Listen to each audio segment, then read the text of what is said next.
आणि आता वेळ झाली आहे 5 वाजताच्या 5 बातम्या आणि 5 रिपोर्टरची। आज 5 बातम्या कोणत्या आहेत तर बीडच्या झेडपीमध्ये इच्छुकांची भाऊ गर्दी झालेली आहे। आकाश सावंत आपल्याला या संदर्भात अपडेट्स देतील। जालन्याच्या झेडपीमध्ये अध्यक्षपद ओबीसी प्रवर्गातील महिलेसाठी राखीव करण्यात आलेलं आहे। लक्ष्मण सोळुंके यामागची सगळी राजकीय गणितं आपल्याला समजावून देतील। अकोल्यातून आगर सर्कलमध्ये तिहेरी लढत रंगण्याची चिन्ह आहेत। योगेश शिरसाट याबाबत आपल्याला माहिती देण्यासाठी आपल्यासोबत आहेत। तर ठाण्यात महापौर नेमका कुणाचा होणार हे महापालिकेच्या अनुषंगाने नेमकं काय तिथे राजकीय गणित आखलं जात आहे या संदर्भात रिजवान शेख आपले प्रतिनिधी आपल्या सोबत आहेत। आणि सिंधुदुर्गात भाजपचा स्वबळाचा नारा दिलेला आहे जिल्हाध्यक्ष भाजपच्या जिल्हाध्यक्षांनी मनीष दळवींनी। त्यामुळे तिथे नेमकी काय समीकरण आहेत या संदर्भात गुरुप्रसाद दळवी आपल्याला अपडेट्स देणार आहेत। आपण सुरुवात करूयात बीडच्या बातमीनं। बीड जिल्हा परिषद निवडणूक लढण्यासाठी इच्छुकांची गर्दी पाहायला मिळते। आमदार प्रकाश साळुंके यांचे पुतणे जयसिंग सोळुंके वडवणी तालुक्यातील चिखल इथून लढण्यास इच्छुक आहेत। तसंच परळी विधानसभा मतदारसंघाचे माजी मंत्री आमदार धनंजय मुंडे यांचे बंधू अजय मुंडे हे सुद्धा निवडणूक लढण्यास इच्छुक असल्याचं समजतंय। तर केज मतदारसंघातून माजी आमदार संगीता ठोंबरे यांच्या घरातील सदस्य होळ इथून सुटलेल्या राजकीय जागेतून निवडणूक लढू शकतात। तसंच मराठा आरक्षणासाठी प्रत्येक लढ्यात सहभागी असलेले मराठा समन्वयक गंगाधर काळकुटे यांच्या सुद्धा नावाची चर्चा जिल्हा परिषद निवडणुकीसाठी होते।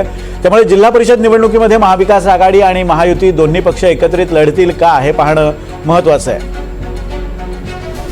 आकाश सावंत आपले प्रतिनिधी आपल्या सोबत आहेत या संदर्भात बोलण्यासाठी। आकाश, अनेक बड्या दिग्गज नेत्यांच्या नातेवाईकांची वर्णी या निवडणुकीत लागण्याची शक्यता आहे, तिकीट मिळण्याची शक्यता आहे। कशा पद्धतीने हे सामने रंगणार आहेत? नक्कीच बीडचं समीकरण बघायला गेलं तर दोन जातीचं समीकरण आहे। ओबीसी आणि मराठा हा वाद जो आहे तो गेल्या अनेक वर्षापासून बघायला मिळत आहे। बीडची लोकसभा असेल विधानसभा असेल या निवडणुकीत या प्रामुख्याने हा वाद बघायला मिळालेला आहे। आता तब्बल 7 वर्षानंतर जे आहे बीडची झेडपीची जी निवडणूक आहे जिल्हा परिषदेची ती जाहीर झालेली आहे आणि याची जी जागा आहे ती अनुसूचित जाती महिलेसाठी राखीव आहे जिल्हा परिषद अध्यक्षपद। आणि यानंतर कुठंतरी आता मोर्चे बांधणी जी आहे ती प्रत्येक पक्षाकडून सुरू झाल्याची बघायला मिळत आहे। तर बीडचे जे परळी आसन माजलगाव आसन या दोन मतदारसंघामध्ये जास्त प्रमाणात जे जागा आहेत महिला वर्गासाठी अनुसूचित जाती जमाती जे आहेत ते सोडण्यात आलेले आहेत। आणि या आरक्षण सोडतीनंतर कुठेतरी परळीचे जे आमदार आहेत धनंजय मुंडे यांचे बंधू सख्खे चुलत बंधू अजय मुंडे हे देखील या निवडणुकीच्या रिंगणामध्ये निवडणूक लढण्यासाठी इच्छुक आहेत।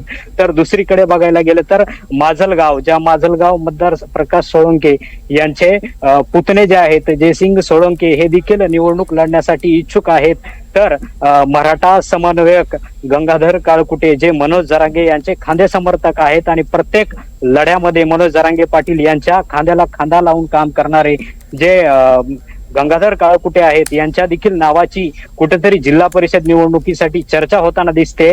तर दुसरीकडे बघायला गेलं तर ज्या माजी आमदार आहेत केज मतदारसंघाच्या संगीता ठोंबरे यांच्या घरातील एक सदस्य देखील या निवडणुकीच्या रिंगणात उतरण्याची शक्यता आहे आणि त्या देखील जे आहेत या निवडणुकीच्या रिंगणामध्ये उतरण्याची शक्यता वर्तवली जात आहे।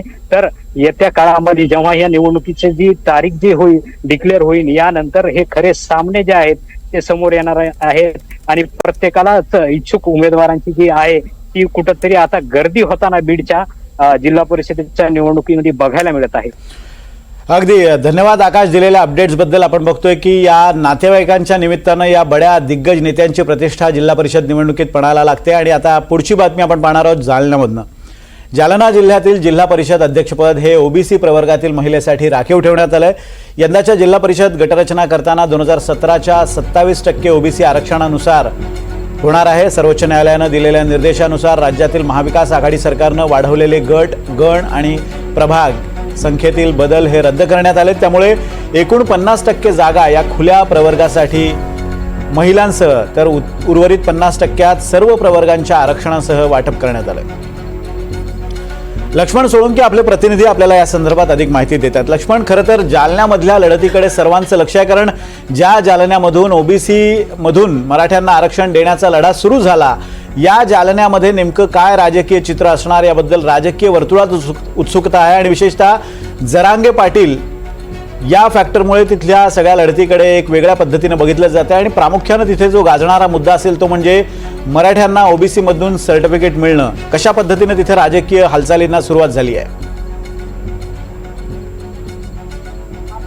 विनोद सर, आपण जर बघितलं तर 2017च्या ओबीसी 27% आरक्षणाप्रमाणे या ठिकाणी गटरचना करण्यात आलेली आहे. त्यामुळे आपण बघू शकतो की मोठ्या प्रमाणात या ठिकाणी 8 ज्या जागा आहे त्या ओबीसी प्रवर्गासाठी या ठिकाणी राखीव करण्यात आलेल्या आहेत. त्याचबरोबर आपण जर बघितलं तर जालना जिल्हा परिषदचं जे अध्यक्षपद आहे ते ओबीसी महिलासाठी या ठिकाणी राखीव करण्यात आलेलं आहे. त्यामुळं निश्चितपणे आपण बघू शकतो की जे राजकीय नेते आहेत त्यांच्या परिवारातील जे महिला कार्यकर्ता आहे किंवा महिला ज्या आहेत त्यांच्या मोठ्या प्रमाणात यावेळेस निवडणुकीत सहभाग होण्याची इच्छा या ठिकाणी व्यक्त करण्यात येत आहे आणि काही त्या इच्छुक सुद्धा आहेत. कारण आपण जर बघितलं तर या ठिकाणी जर संपूर्ण मतदारसंघाची रचना जर बघितलं तर या जालना जिल्हा परिषदेवर आजपर्यंत राजेश टोपे किंवा रावसाहेब दानवे आणि बबनराव लोणीकर यांचा, त्याचबरोबर अर्जुन खोतकर यांचा या ठिकाणी वरद हस्त राहिलेला आहे. आणि याच मतदारसंघात आता आपण जर बघितलं तर या ठिकाणी आता याच्या घनसावंगी विधानसभा मतदारसंघातून जर बघितलं तर या ठिकाणी सतीश टोपे या ठिकाणी जे राजेश टोपेचे बंधू आहेत ते या ठिकाणी इच्छुक आहेत. त्याचबरोबर जर त्या ठिकाणी जर बघितलं तर जे भारतीय जनता पार्टीचे जे घाडगे आहेत त्यांच्या ज्या कन्या आहेत जान्हवी घाडगे या सुद्धा आता पहिल्यांदा या ठिकाणी निवडणूक लढणार आहे. कारण की त्यांच्या साखर कारखान्याच्या माध्यमातून त्यांचा जनसंपर्क त्यांनी या ठिकाणी वाढवायला सुरुवात केलेला आहे. त्याचबरोबर आपण जर बघितलं तर आमदार नारायण कुचे यांचे बंधू सुद्धा आता या ठिकाणी पहिल्यांदा जिल्हा परिषद निवडणूक लढवण्यासाठी इच्छुक आहेत. तर त्याचबरोबर रावसाहेब दानवे यांची जी कन्या आहे आशा पांडे या सुद्धा या ठिकाणी निवडणूक लढणार आहेत. तर अर्जुन खोतकर यांचे चिरंजीव जे अभिमन्यू खोतकर आहे हे सुद्धा या ठिकाणी पहिल्यांदा निवडणूक लढणार आहेत. त्याचबरोबर जिल्हा परिषदचे अध्यक्ष राहिलेले जे अनिरुद्ध खोतकर हे सुद्धा त्या ठिकाणी इच्छुक आहे. तसं जर बघितलं तर या ठिकाणी राष्ट्रवादी काँग्रेसचे जे चंद्रकांत दानवे यांच्या वहिनी सुद्धा या ठिकाणी इच्छुक आहे. त्यामुळे आपण बघू शकतो की जालना जिल्ह्यातलं जे चित्र आहे त्या ठिकाणी मोठ्या प्रमाणात आता राजकीय लोकांच्या या ठिकाणी जे आहे ते प्रतिष्ठेचं ठरणार आहे. कारण की प्रत्येक आमदार आणि खासदारांच्या कुटुंबातले या ठिकाणी जिल्हा परिषद निवडणुकीसाठी या ठिकाणी इच्छुक आहे. यावेळेस आपण जर बघितलं तर जालना भारतीय जनता पार्टीचं जिल्हा परिषदचं अध्यक्षपद पहिल्यांदाच आता नारायण कुचे यांच्या हातात आलेलं आहे आणि संपूर्ण जालना जिल्हा परिषद असेल आणि 8 पंचायत समिती असेल यावर भाजपचं वर्चस्व सिद्ध करण्यासाठी मोठ्या प्रमाणात नारायण कुचे यांनी या ठिकाणी तयारी सुरू केलेली आहे. आतापासूनच त्यांनी कार्यकर्त्यांच्या बैठका सुद्धा सुरू केलेल्या आहेत. त्याचबरोबर आपण जर बघितलं तर राजेश टोपे सुद्धा या ठिकाणी त्यांनी तयारी सुरू केलेली आहे. त्याचबरोबर अर्जुन खोतकर यांच्या जी शिवसेना आहे, शिंदे गटाच्या जी शिवसेना आहे यांच्या मार्फत सुद्धा या ठिकाणी तयारी सुरू करण्यात आलेली आहे. शिंदे गटाची सुद्धा काल या ठिकाणी मुंबई या ठिकाणी बैठक झालेली आहे. जिल्हा प्रमुखाला त्या ठिकाणी जिल्हा प्रमुखांची बैठक झालेली आहे. त्यामुळे जालना जिल्हा परिषदेवर आता या ठिकाणी कोणाचं वर्चस्व राहील हे पाहणं सुद्धा महत्वाचं आहे. त्याचबरोबर जर आपण बघितलं तर या ठिकाणी मराठा आरक्षणाचा मुद्दा मोठ्या प्रमाणात होता. मनोज जरांगे पाटील यांचं आंदोलन सुरू होतं. त्यातच मराठा समाजाला हैदराबाद गॅझेट लागू झाल्याच्या नंतर अनेक कार्यकर्ते आता या ठिकाणी प्रमाणपत्र काढण्यासाठी अर्ज दाखल करतायत. अनेकांनी आता पुरावे सुद्धा सादर करायला सुरुवात केलेली आहे. कारण की हैदराबाद गॅझेट मधला महत्वाचा मुद्दा म्हणजे की माझ्या कुळातील जर असेल, माझ्या कुळातील हा जो कुळातील शब्द आहे या कुळातील शब्दानुसार मोठ्या प्रमाणात आता जे इच्छुक उमेदवार आहे यांनी आपल्या कुळातील जसं की आता आडनाव असेल त्याच आडनावाचा व्यक्ती शोधण्याला सुरुवात केलेली आहे आणि त्यांच्याकडनं शपथपत्र घेऊन हे मराठा आरक्षणाच्या जो GR आहे, हैदराबाद गॅझेट GR आहे, म्हणजे एकूणच बघितलं तर हा जो हैदराबाद गॅझेटचा GR आहे तो सुद्धा जालना जिल्हा परिषद निवडणुकीत अतिशय महत्वाचा ठरणार आहे. धन्यवाद दिलेल्या अपडेट्स बद्दल लक्ष्मण. आमच्यासोबत असेच राहा. पुढची बातमी अकोल्यातून आहे. अकोल्यात जिल्हा परिषद निवडणुकीत आगर सर्कलमध्ये तिहेरी लढत रंगण्याची चिन्ह आहेत. वंचित बहुजन आघाडीचे जिल्हाध्यक्ष प्रमोद देंडवे, ठाकरे गट जिल्हाध्यक्ष गोपाल दातकर आणि शेतकरी कामगार पक्षाचे जिल्हा चिटणीस प्रदीप देशमुख हे आमने सामने येणार आहेत. काँग्रेसचे माजी मंत्री बाबासाहेब धाबेकर यांचे चिरंजीव सुनील धाबेकर यांचा जाम ओसू गटात सर्वसाधारण आरक्षण पडल्यामुळे ते आता अपक्ष लढतील अशी शक्यता आहे. दरम्यान माजी मंत्री मखराम पवार यांचा मुलगा सतीश पवार वंचित आघाडीकडून रिंगणात उतरणार आहे. आपण जाऊयात. योगेश शिरसाट आपले प्रतिनिधी आपल्यासोबत आहेत. योगेश, हालचाली सुरू झालेल्या आहेत अकोल्यामध्ये. ज्या पद्धतीनं तिहेरी लढत एका आगर सर्कलमध्ये तिहेरी लढत रंगण्याची चिन्ह आहेत, कोणत्या प्रमुख पक्षांमध्ये इथे लढत असेल जर पूर्ण जिल्ह्याचा विचार केला तर? नक्कीच विनोद सर, अकोला जिल्हा परिषद आता रणधुमाळीला अवघ्या काही दिवसातच सुरुवात होणार आहे आणि अकोला जिल्हा परिषद मध्ये 52 सर्कल आहेत. त्यापैकी 26 जागा ह्या महिलांसाठी राखीव निघल्या आहेत. मात्र अकोला जिल्हा परिषद आतापर्यंत 3 दशकापासून वंचित बहुजन आघाडीची सत्ता या ठिकाणी राहते. आणि एकंदरीत पाहता अकोला जिल्हा परिषद मध्ये शिवसेना ठाकरे गट असेल किंवा वंचित बहुजन आघाडी असेल याच्यामध्ये जास्त टक्कर असते. मात्र बीजेपी सुद्धा यामध्ये कुठेतरी दिसून येते. मात्र या वर्षीच्या निवडणुकीत एक वेगळी रणधुमाळी दिसून येणार आहे. आदर्श जिल्हा परिषद सर्कलमध्ये वंचित बहुजन आघाडीचे जिल्हा अध्यक्ष प्रमोद देडवे आणि शिवसेना ठाकरे गटाचे जिल्हा प्रमुख गोपाल दातकर यांचं दहीहंडा सर्कल हे एसी राखीव निघाल्यामुळे ते सुद्धा आदर्श सर्कलमध्ये लढवणार आहेत. तसेच सेकापचे सरचिटणीस प्रदीप देशमुख हे सुद्धा या ठिकाणी लढणार आहेत. मात्र या ठिकाणी तिहेरी लढत होत असली तरी या ठिकाणी बीजेपीचा तगडा उमेदवार देणार असल्याची माहिती समोर येत आहे. म्हणजे ही तिहेरी सोबत चौरंगी लढत होण्याची चित्र या ठिकाणी दिसून येत आहेत. तर दुसरीकडे जाम ओसू हा सर्वसाधारण जो मतदारसंघ निघाला आहे हा माजी मंत्री बाबासाहेब धाबेकर यांचा मुलगा सुनील धाबेकर जे काँग्रेसचे नेते आहेत. मात्र त्यांना आता तिकीट न मिळण्याचे चान्सेस भरपूर आहेत आणि हा मतदारसंघ आता ते लढणार असल्याची माहिती आहे आणि ते अपक्ष लढणार असल्याची माहिती समोर येत आहे. तर दुसरीकडे माजी मंत्री मकराम पवार यांचे चिरंजीव सतीश पवार हे सुद्धा या ठिकाणी निवडणूक लढवणार आहेत आणि यांची सुद्धा या ठिकाणी सर्वसाधारण जागेमध्ये लढत होणार आहे.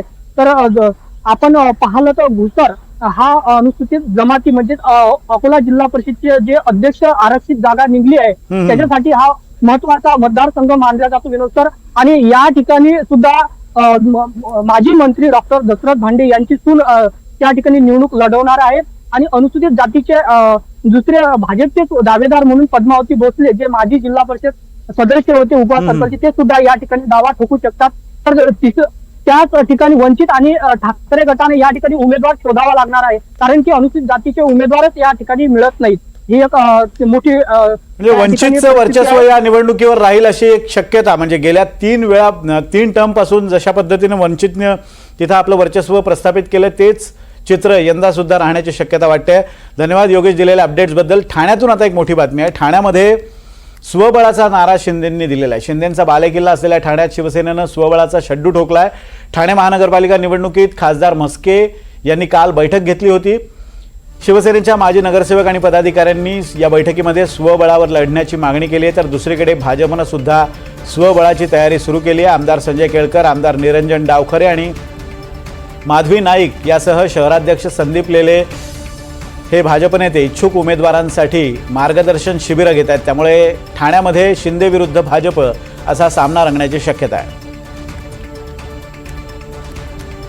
आणि भूमिका आहे, इच्छा आहे की या ठिकाणी आपण लढलं पाहिजे. सर्व ठिकाणी ज्या ज्या ठिकाणी आपण उभं राहू शकतो त्या त्या ठिकाणी आपण स्वतंत्रपणे इलेक्शन लढलं आणि त्याच्याबरोबरच आमची तर ही कायम भूमिका राहिली आहे की प्रत्येक पक्षाच्या कार्यकर्त्याची असते की ठाण्याचा महापौर हा आमचा झाला पाहिजे.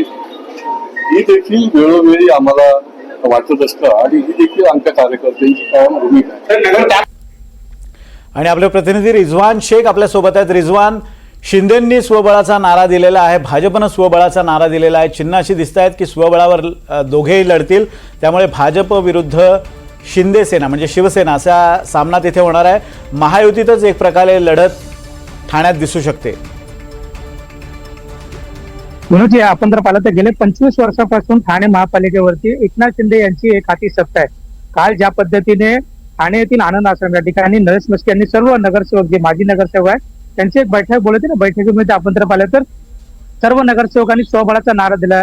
त्यानंतर नरेश म्हस्के यांनी स्वतः माध्यमांशी संवाद साधताना सांगितले काही ठिकाणी जे नगरसेवक आमचे काम करतात त्यांची गळचेपी होती, त्यांना कुठेतरी कोंडी मोठ्या प्रमाणात होती. त्यामुळे कुठेतरी कार्यकर्त्यांनी जो आहे तो स्वबळाचा नारा. तर दुसऱ्या ठिकाणी आपण जर पाहिलं तर भाजपच्या वतीने देखील आज मार्गदर्शन शिबिर आहे तो आयोजन करण्यात आलं होतं. मार्गदर्शन शिबिरमध्ये भाजप आमदार संजय केळकर, भाजप आमदार निरंजन डावखरे, त्याचबरोबर माधवी नाईक आणि भाजपचे ठाणे जिल्हा अध्यक्ष संदीप लेले हे देखील या मार्गदर्शन शिबिरमध्ये उपस्थित. आणि असंख्य जे भाजपचे कार्यकर्ते आहेत जे या निवडणुकीमध्ये इच्छुक आहेत ते देखील उपस्थित होते. आणि भाजपच्या वतीने या सर्व कार्यकर्त्यांच्या वतीने जे आहे ते फॉर्म भरून घेण्यात आलेला आहे.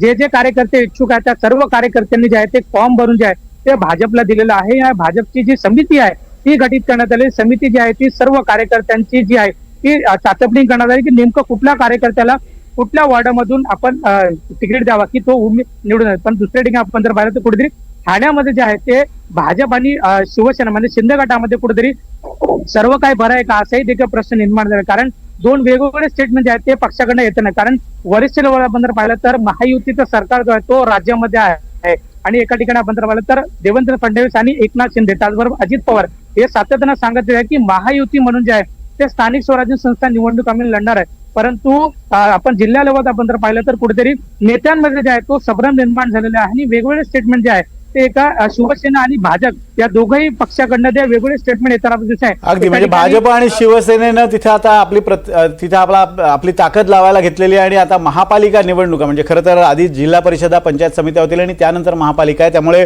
पुरेसा वेळ या दोन्ही पक्षांना आहे. कशा पद्धतीनं पुढे राजकीय समीकरण आकार घेतात ठाण्यात ते बघणं महत्त्वाचं असेल. धन्यवाद रिजवान दिलेल्या अपडेट्सबद्दल. आणि आता शेवट सिंधुदुर्गात नेमकी काय राजकीय स्थिती आहे. सिंधुदुर्ग जिल्ह्यातील स्थानिक स्वराज्य पातळीवरच्या निवडणुका भाजप स्वबळावर लढणार असल्याचा दावा भाजपचे नेते मनीष दळवी यांनी केला आहे. तर सिंधुदुर्ग जिल्हा परिषदेवर भाजपचाच अध्यक्ष असेल असा दावाही त्यांनी केला आहे. त्यामुळे आता शिवसेना आणि भाजपमध्ये या निमित्तानं संघर्ष वाढण्याची शक्यता आहे.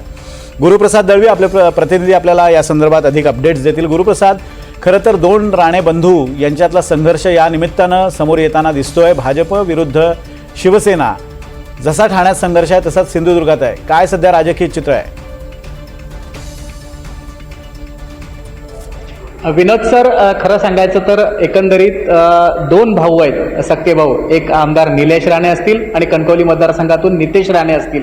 खरं तर दोन्ही सख्खे भाऊ आज कुठेतरी आपण मैदानात कार्यकर्त्यांसाठी उतरलेले पाहायला मिळतात आणि सिंधुदुर्ग जिल्हा हाय व्होल्टेज ड्रामा असं इलेक्शन म्हणून इथलं जे ओळखलं जातं. खरं तर आजच सकाळी जिल्हा बँकेचे चेअरमन आहेत मनीष दळवी यांनी फार मोठा खडा टाकलेला पाहायला मिळालाय. तो म्हणजे असा की स्वबळावर भाजप लढणार असं देखील त्यांनी सांगितलेलं आहे. परंतु खरंच ज्या पद्धतीने आपण बघायला जातोय तर शिंदे सेनेकडे निलेश राणे यांनी आमदारकीची तिकीट हे घेतली. खरं तर त्यांनी मागितली होती भाजपकडे, पण भाजपने नाकारल्यानंतर त्यांना शिंदे सेनेकडे देण्यात आली. हा त्याच्यातला खरा एक मोठा मुद्दा आहे. आणि भाजप जर बघायचं झालं तर भाजप जर पालकमंत्री नितेश राणे असतील आणि खासदार नारायण राणे देखील असतील, त्यांनी मात्र जोरदार फिल्डिंग लावलेली आपल्याला या सिंधुदुर्गात पाहायला मिळते. विनोद सर, अगदी धन्यवाद गुरुप्रसाद दिलेल्या अपडेट्सबद्दल. आपण बघतोय की सामने रंगतायत आणि आता राजकीय दृष्ट्या कसं चित्र असेल हे पुढच्या महिनाभरात आणखीन स्पष्ट होणार आहे. धन्यवाद तुम्हा सगळ्यांचे, तुम्ही दिलेल्या सगळ्या अपडेट्सबद्दल. आणि आता एक छोटासा ब्रेक, लगेच परत येतोय. बघत रहा NDTV मराठी.